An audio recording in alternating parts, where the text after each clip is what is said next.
बात, ये जो सोशल डिस्टेंसिंग हमारे प्रधानमंत्री भी बक रहे हैं कब से, सोशल डिस्टेंसिंग सुनने में बहुत अच्छा लगता है। एलीट और मोदी जी अपने घर में बैठ के सोशल डिस्टेंसिंग कर सकते हैं, हम और आप कर सकते हैं। जो पैसे वाले जिनके घर में 2 कमरा है, मैं तो कई जगह ऐसा सुना हूं कि एक कमरे में बीवी, एक कमरे में शौहर सो रहे हैं, वहां बहुत अच्छा लगता है सुन के कि social distancing husband and wife कर रहे हैं। पर कभी आप स्लम्स गए हैं, कभी आप गरीबों के बस्ती में गए हैं, कभी आप गाँव में गए हैं जहाँ 10 बाय 10 के घर में 10 लोग रहते हैं, जो सुबह को उठते हैं, काम पे जाते हैं, रात को आते हैं, तो रात को सिर्फ सोने के लिए अपने घर में आते हैं। इतना बड़ा घर बना है कि 10 लोग परिवार बस सो सके, रहने के लिए घर नहीं है, वो सोने के लिए घर है। अंग्रेजी में कहते हैं that home is not meant for living, that home is meant for surviving. ऐसे घर हैं जहाँ लोग सिर्फ जीने के लिए वहां रहते हैं। तो ऐसे घर में जहाँ लोग सिर्फ रात को सोया करते थे, हम कैसे उम्मीद कर सकते हैं 24 घंटा उस छोटे घर में रह सकते हैं? कि एक जेल बनाकर कैसे रह सकते हैं वो? तो सरकार ने तो सोशल डिस्टेंसिंग ऑर्डर कर दिया। सोशल डिस्टेंसिंग मैं कहा साफ कर दूं is a myth. Social distancing is just a word for elite and middle class, for poor people, for people of the slum, for people of ghettos, जहाँ पे गेटोइजेशन का कल्चर है वहां पे social distancing is a myth. और इस myth को लोगों को समझना होगा, सोशल डिस्टेंसिंग मिथ है। जाके धारावी मुंबई के स्लम में देख ले, क्या सोशल डिस्टेंसिंग पॉसिबल है धारावी में? एक छोटे से घर में 20 लोग रहते हैं, छोटे से घर में, जहाँ जितने बड़े हमारे घर के बाथरूम होते हैं ना, उतने बड़े घर में लोग 20 लोग रहते हैं। तो ऐसे घर में सोशल डिस्टेंसिंग कैसे पॉसिबल है? तो क्या सोल्यूशन है? सोल्यूशन ये है कि अंधी, बहरी और गूंगी सरकार जो है, जो डिटेंशन कैंप बनाकर लोगों को डिटेंशन कैंप में रख रही थी, अब वो सरकार को कैंप बनाना चाहिए कोरोना वायरस पेशेंट्स के लिए। जो सरकार 4000 करोड़ डिटेंशन कैंप में लगा सकती है, क्या वो 1000 करोड़ कम से कम खर्च करके हर शहर में एक कोरोना वायरस के लिए, जैसे स्लम के लिए, जहां पे जिनके पास घर नहीं है, सोशल डिस्टेंसिंग मेंटेन करने के लिए उनके लिए ऐसे कैंप्स बनाकर उनको रख नहीं सकती है? रख सकती है, पर कब रख सकती है? जब नियत हो अच्छा काम करने का। इनका नियत अच्छा काम करने का नहीं है। आप देखिए, लोग भूखे मर रहे हैं, इसलिए हमें यहाँ आकर काम करना पड़ रहा है, क्योंकि लोग भूखे मर रहे हैं। अगर लोग भूखे नहीं मरते तो हमें कोई शौक नहीं है कि कोरोना वायरस अपने घर से बाहर आकर काम करने का। मतलब हमें अपनी भी जान के पड़ी है, मगर हमसे रहा नहीं गया, हमारे अंदर की इंसानियत मरी नहीं है। और ऐसे मैं आपको 50 एनजीओज की लिस्ट दे दूंगा पूरे ऑल ओवर इंडिया से, जो काम कर रहे हैं, जो हमसे टच में है। हम सिविल सोसाइटी मेंबर्स का नाम दे दूंगा। सरकार से गुजारिश है कि उनसे कोलैबोरेट करके ट्रांसपेरेंसी के साथ काम करें। अब पीएम केयर फंड में पैसा मंगा रहे हैं, क्या जरूरत पड़ गई पीएम केयर फंड में पैसा मंगाने की? क्या सर टैक्स के पैसे कम पड़ गए?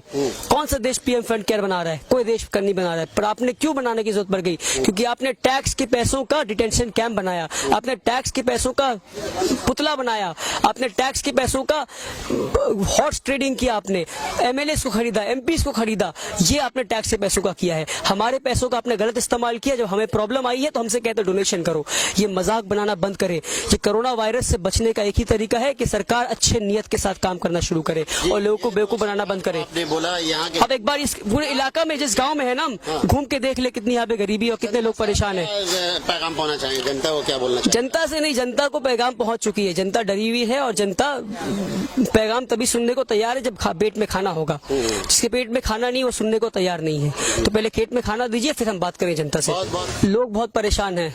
मैं यहाँ क्या करने आया उससे पहले आपको बता दूं, 2 दिन पहले न्यूज आया है। हम सब जानते हैं कि एक माँ ने अपने 5 बच्चों को नदी में फेंक दिया, नदी में फेंक कर मार दिया। एक माँ ने 5 बच्चों को नदी में फेंक कर मार दिया। हम सब जानते हैं ये बात। अगर हम देशवासी, इस दुनिया के वासी बोलता हूँ मैं, अब देशवासी ये सब छोड़िए, कोरोना वायरस ने कोई इंडिया, पाकिस्तान और बांग्लादेश, चाइना और अमेरिका नहीं देखा। कोरोना वायरस ने कोई बाउंड्रीज नहीं देखा।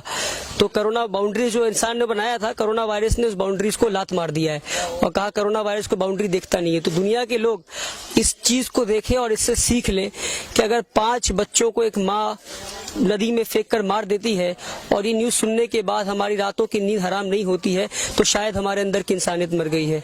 अब आकर देखें, इन गाँवों में लोग बहुत परेशान हैं, बहुत परेशान है लोग, भूखे मर रहे हैं लोग। सरकार कह रही है कि हम खाना पहुंचा देंगे लोगों तक। खाना कितने लोगों तक पहुंचाएंगे? कैसे पहुंचाएंगे आप? बीपीएल कार्ड वालों को पहुंचाएंगे? जिनके पास बीपीएल कार्ड नहीं है, वो गरीब, उन तक कैसे पहुंचाएंगे आप? सबके पास बीपीएल कार्ड नहीं है। राशन कार्ड वालों को पहुंचाएंगे जिनके पास राशन कार्ड नहीं है। उसके बावजूद आपने एक और नया सिस्टम ला दिया, अच्छा ये फॉर्म भर दीजिए जिनके पास राशन कार्ड नहीं है। बहुत से लोग उतने पढ़े लिखे नहीं, जिनको पता नहीं है फॉर्म किस तरह भरना है, क्या स्टैंप मारना है, कहाँ साइन करना है, खाना कैसे मिलेगा। बहुत से लोग माजूर है, घर पर हैं, जिनको कोई बीमारी है, वो खाना लेने जा नहीं सकते, उन तक खाना कैसे पहुंचेगा? तो ये सारी सवाल है, इसके जवाब कौन देगा? जवाब हम तो नहीं देंगे, जो सत्ता में जिसको वोट देकर पहुंचाए जवाब वो देगा। अब सवाल ये है कि जो सरकार आम दिनों में हर नागरिक तक खाना नहीं पहुंचा पाता है, यानी कि आम दिनों में जब कोरोना वायरस और लॉकडाउन नहीं है तो लाखों की तादाद में लोग भूखे रहते हैं और भूखे पेट सोते हैं। तो हम कैसे उम्मीद कर सकते हैं कि सरकार कोरोना वायरस और लॉकडाउन के वक्त लोगों के हर घर तक खाना पहुंचा देगा?